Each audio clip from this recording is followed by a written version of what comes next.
Hello and welcome to the another episode of chessthisis.com। आज का हमारा जो टॉपिक है वो है कि हम हारी हुई गेम को मतलब कि हारने हुई आई गेम को किस तरह से हम ड्रॉ में कन्वर्ट कर सकते हैं। तो just sit back, relax and enjoy the video.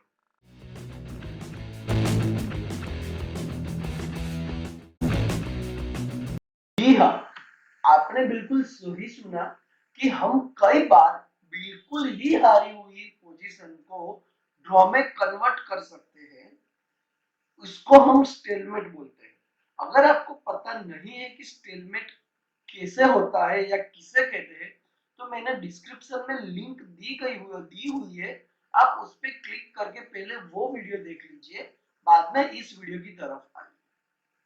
तो स्टेलमेट दरअसल दो तरीके से होता है। अगर हम हारने पे हो और अपोनेंट गलती से ऐसा कोई मूव अटेंड कर दे जिससे हमारा किंग को चेक भी ना मिला हो और कहीं पे भी मूव ना कर सके, तो इस तरह तरीके से स्टेलमेट होता है, जिसको हम बाय मिस्टेक स्टेलमेट हो जाना ऐसा बोलते हैं। बाय मिस्टेक हो जाता है वो। और दूसरा जो होता है वो अगर हम हारने पे हो एंड हम कोई टैक्टिक्स यूज कर ले जिसकी वजह से गेम स्टेलमेट हो जाए, तो दूसरी उस तरह से होता है। जैसे कि आप स्क्रीन पे देख रहे हो कि व्हाइट के पास एक क्वीन है एंड वो इजीली विन हो सकता है यहाँ पे, क्योंकि एक क्वीन से चेक एंड मेट होता है। तो अगर यहाँ पे व्हाइट टू मूव है और व्हाइट ने गलती से ये मूव अटेंड कर लिया, व्हाइट एक्चुअल में विन हो सकता है, बहुत ही इजी विन है ये, पर गलती से ये मूव अटेंड कर लिया। तो अब आप देखिए कि ब्लैक के किंग के पास कोई भी स्क्वायर नहीं है बचने के लिए, तो ये गेम स्टेलमेट हो गई। इसको हम बाय मिस्टेक स्टेलमेट हो जाना बोलते हैं कि व्हाइट ने गलती से ये मूव अटेंड कर लिया या फिर उसको पता नहीं होगा कि किस प्रकार के मूव अटेंड करने चाहिए वन क्वीन से चेक एंड मेट करने के लिए। तो इस प्रकार से स्टेलमेट हो जाते हैं। और दूसरी जो है, जो कि हम मैं आपको एक एग्जांपल देने जा रहा हूं, जैसे कि ये इसके अंदर व्हाइट टू मूव है। अब व्हाइट को कुछ ऐसा मूव अटेंड करना है। अब आप देख रहे हो कि ब्लैक के पास एक दो तीन चार एंड टोटल 5 पॉन है, मतलब, और सभी के सभी जो पॉन है वो पास पॉन है। आप देख सकते हो कि सभी के सभी पॉन पास पॉन है। पास पॉन यानी कि दूसरा कोई पॉन, अपोनेंट का कोई पॉन हमारे पॉन को रोकने ना सकता हो, तो उस तरह के पॉन को हम पास पॉन बोलते हैं। आप यहाँ पे देख सकते हो कि व्हाइट इस क्वीन को टेक कर सकता है, व्हाइट अपने मुंह में इस क्वीन को टेक कर सकता है एंड ये पॉन क्वीन को टेक बैक कर सकता है। लेकिन अगर हमने ये मूव गलती से भी अटेंड कर लिया कि हमने क्वीन को टेक कर लिया, तो अब हम ये सभी पॉन को किस क्वीन बनने से नहीं रोक सकते हैं कोई, और बाद में हम आसानी से चेक एंड मेट हो जाएगी। पर लेकिन अगर क्वीन ने यहाँ पे मूव अटेंड कर लिया अपना, तो क्या होगा कि ब्लैक को ये क्वीन अब टेक करनी पड़ेगी। एंड अब आप ध्यान से देखें तो अब व्हाइट के पास कोई भी मूव नहीं है अटेंड करने के लिए। अपने किंग के पास सभी स्क्वायर जो है वो पॉन एंड क्वीन ने ब्लॉक कर दिए हैं। तो ये गेम अब हो चुकी है स्टेलमेट। तो हमने क्वीन को ना टेक करते हुए या फिर दूसरा कोई मूव अटेंड ना करते हुए हमने हमारी क्वीन को सैक्रिफाइस कर दिया स्टेलमेट के लिए। अब कई लोगों को शायद पासपोन के बारे में पता नहीं चला होगा कि पासपोन किसे बोलते हैं, जो कि हमको बहुत ही इम्पोर्टेंट होगा नेक्स्ट लेक्चर्स के लिए, क्योंकि पासपोन बहुत ही ज्यादा जरूरी होता है गेम में। अगर हमारे पास पासपोन हो तो हम आसानी से गेम जीत सकते हैं।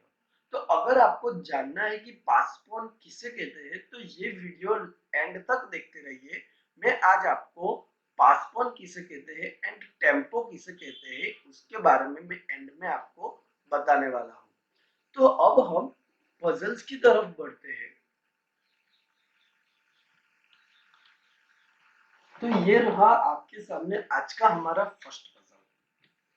ये पजल आपको शायद इजी लग रहा होगा। यहाँ पे ब्लैक टू मूव है। आपको आपने जरा ध्यान से इस पोजीशन को देखा होगा तो इजी लग रहा होगा, लेकिन इतना ही कॉम्प्लिकेटेड भी है। तो चले हम सभी ब्लैक की पॉसिबिलिटी एंड व्हाइट की पॉसिबिलिटी के बारे में देखते हैं। अभी आप देख रहे हो कि व्हाइट के पास पास पॉन है, 3 पॉन है, और एंड ब्लैक के पास 1 पॉन है। दोनों के पास क्वीन है एंड ब्लैक का किंग बहुत ही ज्यादा ट्रबल में है, मतलब कि ब्लैक बहुत ज्यादा प्रॉब्लम में है। अब ब्लैक टू मूव है तो हमें बेस्ट पॉसिबिलिटी फाइंड करनी है। तो अगर हम क्वीन से यहाँ पे चेक देते हैं तो किंग इस क्वीन को टेक नहीं कर सकता, क्योंकि बाद में ब्लैक टू मूव होगा एंड ब्लैक के पास कोई भी मूव नहीं बचेगा एंड चेक भी नहीं मिलेगा, मतलब कि स्टेलमेट हो जाएगी। मतलब कि अब ये किंग को मूव करना पड़ेगा यहाँ पे या फिर यहाँ पे स्क्वायर पे, H6 पे, सॉरी H6 पे उसको मूव करना पड़ेगा यहाँ पे। ये दो स्क्वायर अब व्हाइट के किंग के पास अवेलेबल है। तो अब बारी बारी देखते हैं कि क्या होगा अगर वो F6 पे जाएगा एंड क्या होगा अगर वो H6 पे जाएगा। अगर वो F6 पे जाता है तो हम उसको यहाँ से चेक देंगे, फिर से वो हमारी क्वीन को टेक नहीं कर पाएगा और उसके पास एक ही स्क्वायर है, ये रहा वो।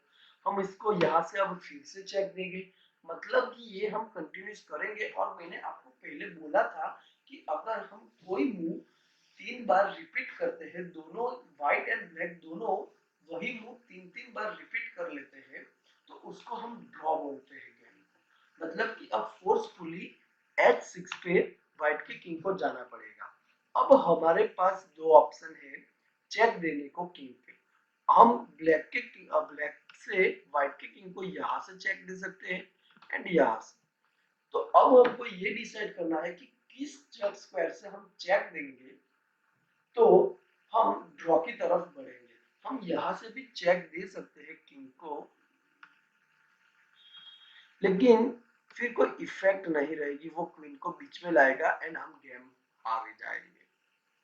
वो क्वीन को यहाँ पे बीच में लाएगा एंड अब हम गेम जल्द ही शायद हार सकते हैं, या फिर वही चीज हमको 3 बार करनी पड़ेगी, चेक चेक चेक, एंड हम गेम को ड्रॉ में कन्वर्ट कर सकते हैं। बट हमारे पास इससे भी ज्यादा और अच्छा एक मूव है जो है क्वीन टू G5। अगर आपने ये क्वीन टू H5 अगर आपने सिलेक्ट किया होगा तो वो बहुत बुरी चॉइस है। अगर आपने H5 सिलेक्ट किया है तो ये हमारी क्वीन को टेक कर सकता है एंड अब हमारे किंग के पास मूव है अटेंड करने के लिए। एंड अब वाइट की क्वीन जो है वो हमको आसानी से बीट कर सकती है। ओके, मतलब कि हमारे पास जो मूव है वो है क्वीन टू G5। अब ब्लैक के किंग के पास कोई मूव नहीं है एक्सेप्ट कि वो क्वीन को एक्सेप्ट कर ले, हमारा सैक्रिफाइस जो है वो एक्सेप्ट कर ले, चाहे वो क्वीन से हो या फिर किंग से हो। चलिए देखते हैं कि अगर वो क्वीन से एक्सेप्ट करता है फिर भी हमारे जो किंग है उसके पास कोई भी स्क्वायर नहीं है एंड ये फिर से ड्रॉ हो चुकी है गेम। अब हम नेक्स्ट पजल की तरफ बढ़ते हैं। तो इस पजल के अंदर ये हमारा आज का दूसरा पजल है जिसके अंदर ब्लैक टू मूव है। आप देख सकते हो कि व्हाइट के पास 4 पॉन है, ब्लैक का किंग है, उसके बाजू में क्वीन नहीं है, मतलब कि उसके पास कोई सपोर्ट नहीं है, मतलब कि ब्लैक बुरी तरह बहुत ही ज्यादा परेशानी में है। अब ब्लैक टू मूव है तो ब्लैक को कोई ऐसा मूव अटेंड करना है कि जिससे वो ड्रॉ कर सके। जब तक हमारे पास क्वीन है तब तक तो ड्रॉ पॉसिबल नहीं है। एक बात तो आपको सबको पता है, मतलब कि हमको क्वीन को सेक्रीफाइस करना ही पड़ेगा ड्रॉ करवाने के लिए। तो आप इसको कैसे सेक्रीफाइस करवाते हैं वो ज्यादा डिपेंड करता है। अगर आपने क्वीन को F3 पे अगर सोचा होगा क्वीन क्रॉस F3, तो अब किंग इसको क्रॉस कर लेगा एंड अब हमारे पास मतलब कि व्हाइट के पास पास पॉन है जो कि आसानी से क्वीन बन सकता है एंड हम हार जाएंगे। मतलब कि अगर आपने ये पॉसिबिलिटी फाइंड की होगी तो वो गलत है, लेकिन अगर आपने even queen to even find किया होगा तो वो बेस्ट पॉसिबिलिटी है, क्योंकि अब जैसे ही किंग को इसको टेक करना पड़ेगा, अगर टेक नहीं तो किंग टू G2 अटेंड करना पड़ेगा जो कि बेस्ट पॉसिबिलिटी है। अगर उसने क्वीन को एक्सेप्ट कर लिया तो ये डायरेक्टली स्टेलमेट होगा, क्योंकि अब किंग के पास कोई भी स्क्वायर मूव करने के लिए नहीं है। आप देख सकते हो मतलब कि उसकी बेस्ट पॉसिबिलिटी होगी कि आफ्टर चेक वो किंग टू G2 अटेंड करे। अब हम इसको G1 से चेक देंगे, मतलब कि अब उसको हमारी क्वीन अब तो सैक्रिफाइस हमारा एक्सेप्ट करना ही पड़ेगा एंड अब गेम स्टेलमेट है। अब हम आज का लास्ट पजल देखते हैं। ये रहा हमारा आज का लास्ट पजल, जो कि थोड़ा सा ज्यादा कॉम्प्लिकेटेड है। हम इसमें व्हाइट है, आप वीडियो पॉज करके बेस्ट पॉसिबिलिटी फाइंड कर सकते हैं। मैं आपको बता देता हूँ कि हमारे पास जो एक्टिव पीस है, एक है रुक एंड दूसरा है क्वीन। जब तक हमारे पास एक्टिव पीस है, हम फर्स्ट ऑफ ऑल तो चेक एंड मेट नहीं कर सकते, क्योंकि हमारे पीसेस मूव कर सकते हैं बोर्ड में एंड हम इस गेम के अंदर नेक्स्ट मूव में चेक एंड मेट होने वाले हैं और हम इसको भी रोक नहीं सकते। मतलब कि हमको इस पजल के अंदर क्वीन एंड रुक का सैक्रिफाइस देना पड़ेगा, पर कौन से स्क्वायर से देना होगा वो ज्यादा जरूरी है। हमारे पास दो पॉसिबिलिटी है, queen to H8 and queen to G8, queen का सैक्रिफाइस देने के लिए। तो पहले हम क्या करेंगे कि क्वीन को G8 पे मूव करेंगे। इसको हम हमारी क्वीन को टेक करना पड़ेगा। अगर वो टेक नहीं करता, क्योंकि अब उसको पता चल गया है कि ये स्टेलमेट होने वाली है एंड वो गलती से G6 अटेंड कर लेता है, तो queen to very next move G7 second mate हो जाएगी गेम। मतलब कि उसको हमारा सैक्रिफाइस जो है वो एक्सेप्ट करना ही पड़ेगा एंड फिर हम रुक से अटेंड करेंगे ये मूव। अब कोई भी चाहे क्वीन रुक को टेक करे या फिर किंग रुक को टेक करे, दोनों ही पॉसिबिलिटी में स्टेलमेट है, क्योंकि कोई भी मूव पे किंग हिल नहीं सकता। अगर क्वीन ने भी टेक किया या तो किंग ने टेक किया, मतलब किंग के पास बेस्ट पॉसिबिलिटी है कि वो मूव अटेंड करे कोई और, जैसे कि किंग टू H8। लेकिन हम क्या करेंगे, आप सबको पता ही है, रुक टू फिर से चेक देंगे, हम उसको फोर्स करेंगे ना भाई, तुमको हमारा रुक जो है वो टेक करना ही पड़ेगा, उसके अलावा हम तुमको चेक कंटिन्यूस देते रहेंगे। मतलब कि अब उसको टेक करना पड़ेगा एंड हमारा जो ये हो चुका है स्टेलमेट। अगर वो टेक नहीं करता है तो हम उसको चेक देते रहेंगे कुछ इस प्रकार से, देते ही रहेंगे चेक कुछ इस प्रकार से कि उसको हमारा जो किंग रुक है वो टेक करना ही पड़े, वो कहीं पे भी जाए हम चेक पे चेक देते रहेंगे। आपको होप सो कि आज के ये पजल्स अच्छे लगे होंगे। अब जो मैंने आपको बोला था कि मैं आज आपको टेम्पो एंड दूसरी चीज है कि किसे कहते हैं पास पॉन। मैंने बहुत बार इस लेक्चर में पास पॉन बोला कि क्या होता है पास पॉन, वो हम पहले समझ लेते हैं। तो चलिए देखते हैं कि किसे कहते हैं पास पॉन। अगर आपको पास पॉन एंड टेम्पो किसे बोलते हैं पता है तो आपके लिए शायद ये लेक्चर मतलब कि ये जो सेशन है वो इतना इम्पोर्टेंट इतना मायने नहीं रखेगा। जिसको नहीं पता है पास पॉन, इसके लिए बहुत ही जरूरी पॉइंट हो जाता है, क्योंकि चेस गेम के अंदर पास पॉन होना बहुत ही जरूरी होता है कि अगर हमको जल्दी से गेम को विन करना हो, क्योंकि पास पॉन से हम ओपोनेंट पे प्रेशर क्रिएट कर सकते हैं। और जैसे कि हम एग्जांपल्स में देख रहे हैं कि ब्लैक के पास 3 पॉन है एंड व्हाइट के पास 2 पॉन है। तो चलिए देखते हैं कि कौन सा पॉन पास पॉन है एंड कौन सा पॉन पास पॉन नहीं है। तो ये पॉन जो है, ये पॉन मैक्सिमम यहाँ तक आगे बढ़ सकता है, बाद में आगे नहीं बढ़ सकता, क्योंकि इसको व्हाइट पॉन ने रोका है। ये पॉन उसको आगे जाने नहीं देगा, ना तो ये पॉन आगे जा पाएगा, इससे ज्यादा इस स्क्वायर से ज्यादा ये भी आगे नहीं जा पाएगा। अब इस पॉन की बात करें, ये वाला जो पॉन है, मतलब कि अगर ब्लैक टू ब्लू, चलो देख लेते हैं कि ये पॉन ने मूव अटेम्प्ट किया, तो ये जो पॉन है ये इसको टेक कर सकता है, यानी कि ये भी यहाँ पे इस स्क्वायर पे नहीं आ पाएगा, क्योंकि ये पॉन इसको हमेशा टेक करने की कोशिश करेगा। लेकिन ये जो पॉन है, ये जो पॉन है, इसके ना तो आगे कोई पॉन है यहाँ पे, इस जो फाइल है, ये जो एच फाइल है, ना तो यहाँ पे कोई पॉन है, ना तो कोई जी फाइल पे पॉन है कि जो इसको टेक कर सकता है। यानी कि हम पास पॉन इसको बोलेंगे जिसको कोई भी रोकने वाला पॉन ना हो। अगर व्हाइट के पास कोई नाइट होता है तो उसको हम फिर भी इसको पास पॉन बोल सकेंगे, क्योंकि नाइट सॉरी कोई पॉन यहाँ पे नहीं है, व्हाइट के पास इस पॉन को रोकने के लिए कोई पॉन नहीं है। जब भी अपोनेंट के पास पास पॉन होता है तो वो हम पे बहुत ही ज्यादा क्रिएट कर सकता है प्रेशर। तो हमेशा हमको ध्यान रखना होगा कि पास पॉन अपोनेंट के पास न आए। तो अब हम देखते हैं कि टेम्पो किसे कहते हैं। टेम्पो को एक छोटी सी गेम से हम समझने का ट्राई करते हैं। तो हम छोटी सी गेम खेलते हैं यहाँ पे, जिसमें व्हाइट ने सपोज कि ये मूव अटेंड किया, ब्लैक ने भी वही मूव अटेंड किया। अब जो कि नाइट ने यहाँ पे मूव अटेंड किया, इसके नाइट ने यहाँ पे मूव अटेंड किया। अब हम इस नाइट को अटेंड कर रहे हैं, लेकिन ये नाइट को वहां पे वापस ले रहा है। हम ये बिशप को यहाँ पे रख रहे हैं, मतलब कि मैं एक छोटी सी गेम दिखा रहा हूँ कि अब ये फिर से इस नाइट को यहाँ पे अटेंड कर रहा है। हमने ये पॉन खेला, उसने फिर से नाइट को मूव किया। हमने ये बिशप खेला, उसने फिर से नाइट को मूव किया। तो हम देख सकते हैं कि अब किसकी पोजीशन बेटर है। ऑब्वियसली व्हाइट की पोजीशन बेटर है। ये पोजीशन बेटर क्यों हुई वो जानना जरूरी है। तो सबसे पहले उसने जो टेक किया वो था सेंटर। उसने भी सेंटर, हमारा ओपनिंग का रूल क्या कहता है कि सबसे पहले हमको पॉन से सेंटर लेना है। ये होता है चेस का सेंटर।